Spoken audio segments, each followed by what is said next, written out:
Okay, I'm going to narrate a video of some dogs I trained this morning. See how it goes here. Let's see, 1 second. Okay.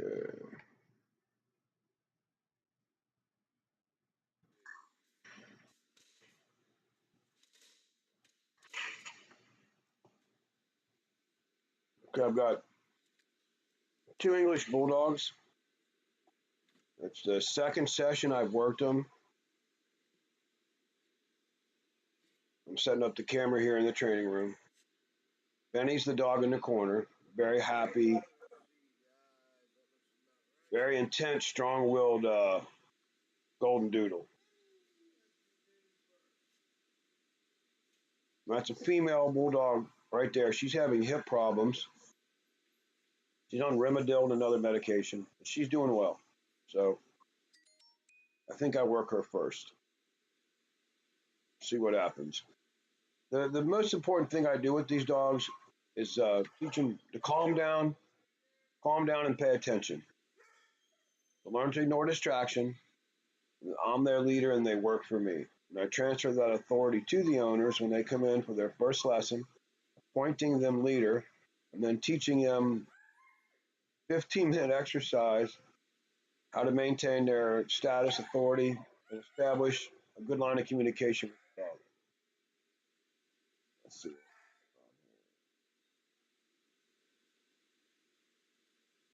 Okay, here we go.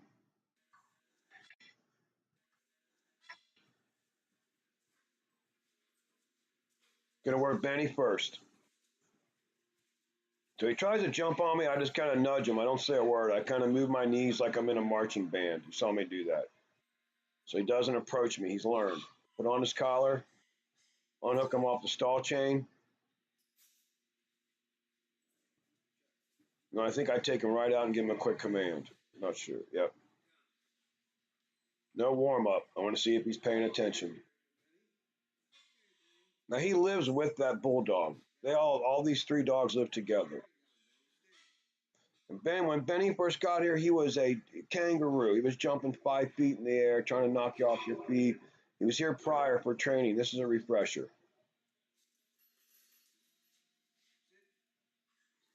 I'm trying to make him make mistakes so he'll reach a higher level of attention and higher level of cooperation.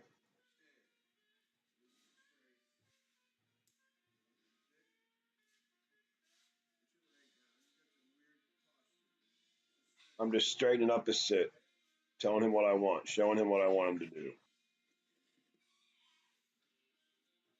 He's a good dog. He wants to please. He's happy, friendly. He comes right to me, should sit right in front of me. Good boy. Hand up by my face for down, so he has to look at my face every time he sits in front of me.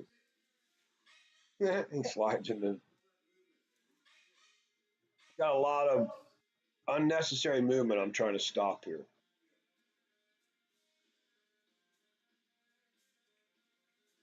Now I'm working him off leash. I'm going to act like I still have the leash in my hand. I want him to get used to seeing my arms move and still listen.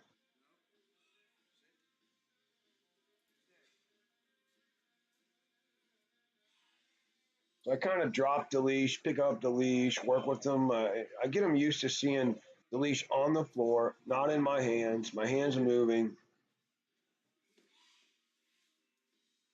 So now I'm trying to teach them to come to my side on heel.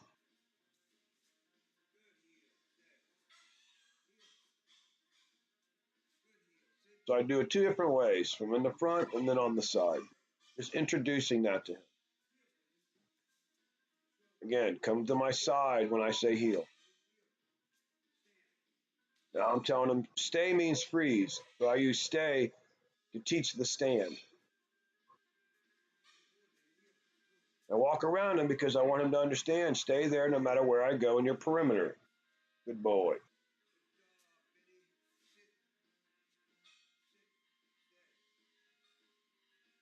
Again, you're getting used to seeing my hands move around, the leash not being in control. Now I stood from behind him and told him down. And he did really good. He didn't do it perfect, but he did it down. He did forward. So that was good. I ended on a positive note. That's it. A lot more attention out of him. That was his first session since he's been here for his refresher. Now I'm going to work the little white bulldog.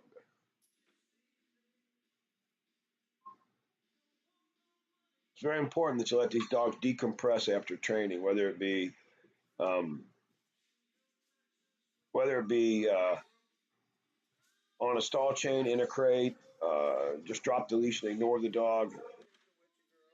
Need to let the dog decompress. That's when the learning, most of the learning takes place. It's called latent learning, learning after the fact. This is only the second time I've ever worked this little dog, so I'm introducing this stuff to this little dog. Watch Benny watch him. And this is the female. Her boy, her old man, is in the crate off to the side watching, and he's going to freak out. You'll hear it.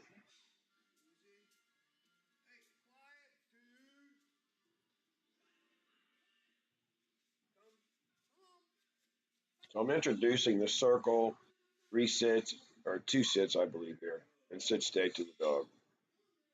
I really want attention, and I'm introducing the commands. Very nice bulldogs. They love to cooperate. They're happy. They like me. I'm using a prong collar, just a tiny bit of pressure to communicate to them what I want. It's not about punishment. It's not about force in this situation.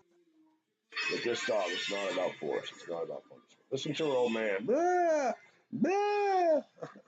Leave her alone. She's mine. Ah, don't hurt my woman.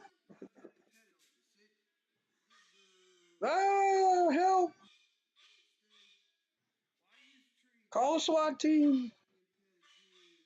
Good girl. When you praise a dog, you really want to get into it, deep tissue if possible, and make it sincere. They can feel if it's sincere or not. Good girl. Good sit. Now, she has bad hip, so I'm going to stop here in a second. Listen to him.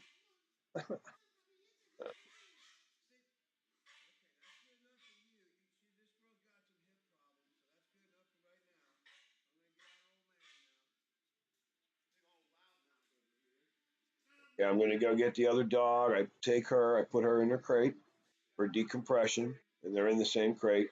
I get him out, I make him sit, put the prong collar on him, and he needs an extra prong if I remember correctly. And then I walk him over here and I start to introduce him to the obedience commands, the circle, the pattern, the 2 or 3 sits in the straight line, sit stay in the third spot. I use a pattern for a lot of reasons because dogs retain that pattern. Their muscle memory is important. They retain the pattern. They're creatures of habit, they're pattern-oriented creatures. So using a pattern at dogs like these works very well to instill, teach, and initiate your training process. Then after a while, you change it. At the end of the video here, I've got a really scared dog, tough session. So you hang in, you get to see a very interesting session at the end here, or you can fast forward to about the middle of the video. But this is a good session here. This little bulldog does really good for the second session. So I'm starting with my circle, dog on the left side. I stop suddenly, hoping the dog will sit. More about attention, not force.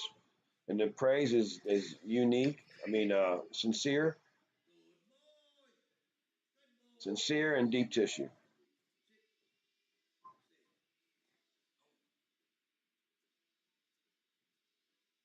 Now use that prong to guide the dog through this exercise. Show him what I expect, show him what I want his head to do. Very gently, very gently. I'm using very gentle pressure, very gentle pressure. It's a communication device if used properly. It's not a punishment tool.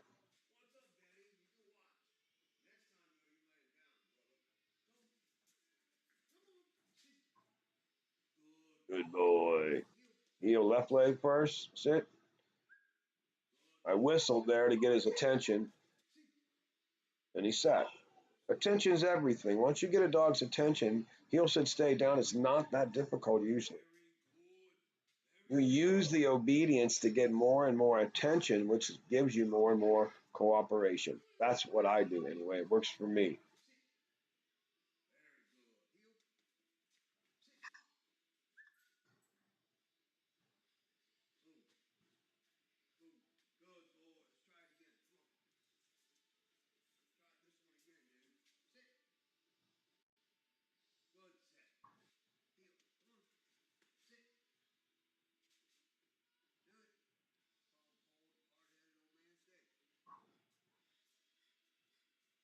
Good boy. So I'm going to end on a positive note here. Same thing, introducing the heel, sit, stay, heel, sit, stay.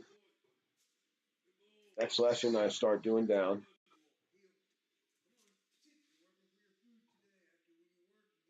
Helped him out a little bit by pulling on the lead again to get his head in the right, moving in the right direction up, and his butt moving in the right direction down.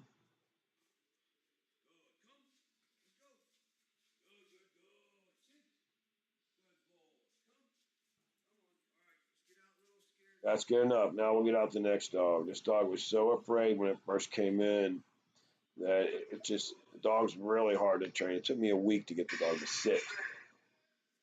Let me back this up a second. Okay, here we go.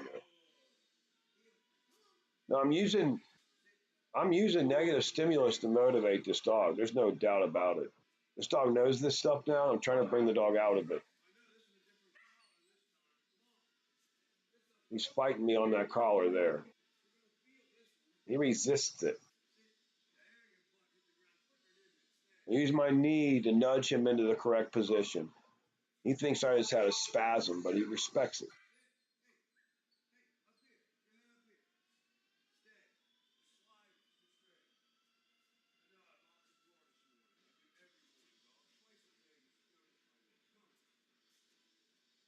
And his tail starting to wag a tiny bit. Now he learns to beat the correction on down. I had to use force. Doesn't care about food. He doesn't care about treats. He doesn't care about balls. Doesn't care about toys. He cares about nothing. So I had to force him. One of those few dogs, 1 in 100, that need force training.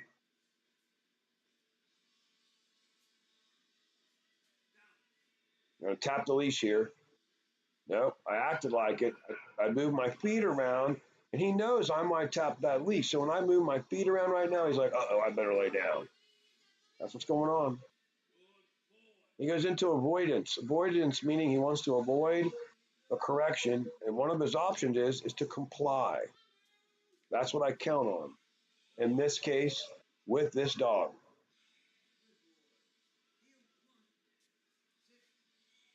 Every session or every dog is different. Every method, technique you use can be different. If you're in tune with your dog's disposition and needs, it probably will be different.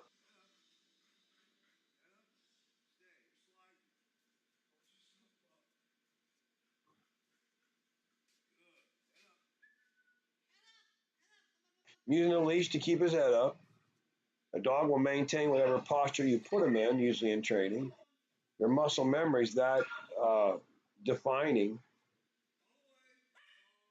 Bong, he got a tug on, he got a negative stimulus going in the direction I want his head to go, which is down, motivate him to comply. There I act like I was going to tap the ground, and he beat the correction. So he learns he can beat the correction by getting on the ground quickly. That's the whole thing I'm teaching him right now. He can avoid it if he's in avoidance, and he can beat it by laying down quickly. And I'm trying the emergency down. If he ever runs away, and he's running away and he won't come to the owner, they can yell down, and he'll hit the ground. He's stubborn as hell. There you go. Good boy. Good boy. Slowly relaxing more and more. You see his posture getting more and more. Now I start using deep tissue praise. I start using a lot of it. Trying to bring him out of the stress. I always end on a high note. I'm trying to get some good cooperation out of them. And watch, here we go. Deep tissue.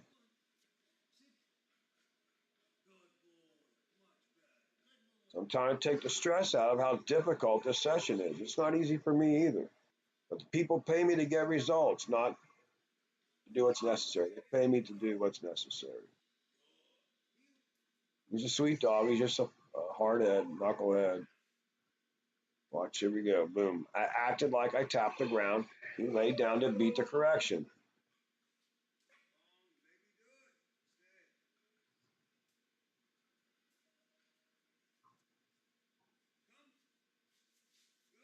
This is a problem dog. It's not a dog that's here for the fun of training. You have to remember that.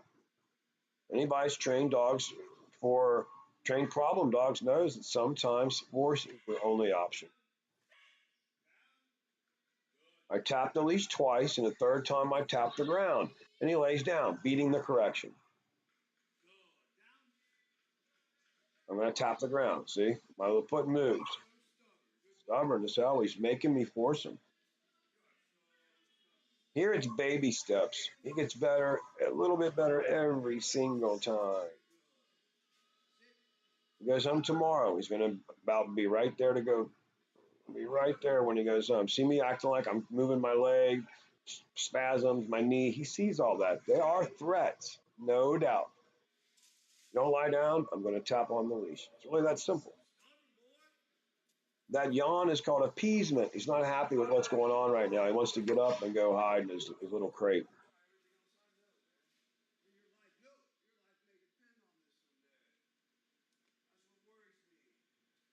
So let's move ahead a little bit here.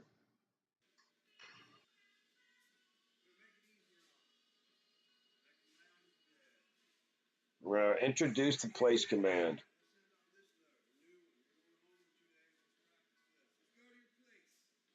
So I walk him over and I expect him to lie down. He's not going to at first.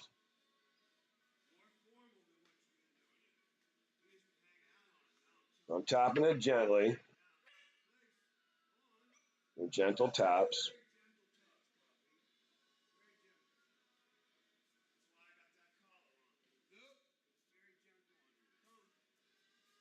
So he got up the wrong time, so I take him back.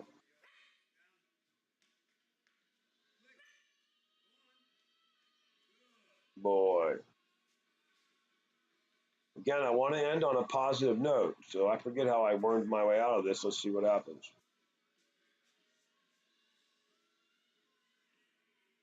Disappearing out of the room for a minute. I'm going to walk around him, teaching him to stay there no matter where I go in your perimeter, and I gave the release command. Okay, and he got up. Now I say, let's go to your place, and I take him back, and now I'm going to be a little more polite. I'm going to show him what I want him to do.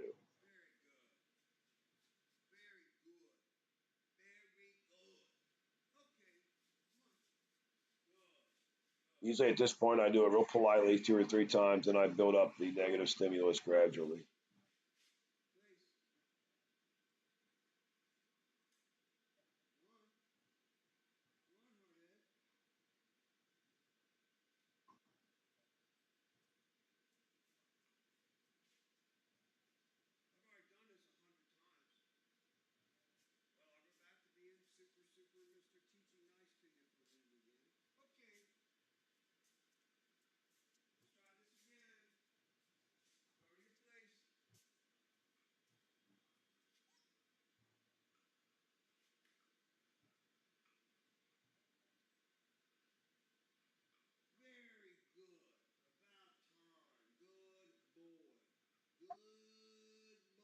There he laid down on his own. That was perfect.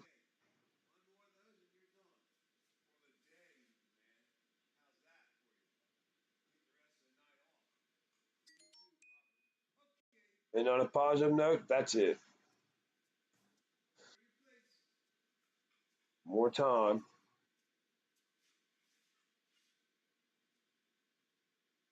I'm having some back pain. There you go. Positive note.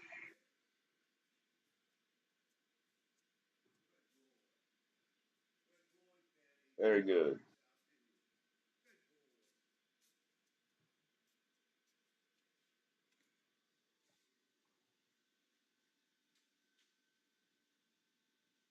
There you go. Learn to teach your dog. Every dog method's a little different. Some dogs require force. Leave it to a professional.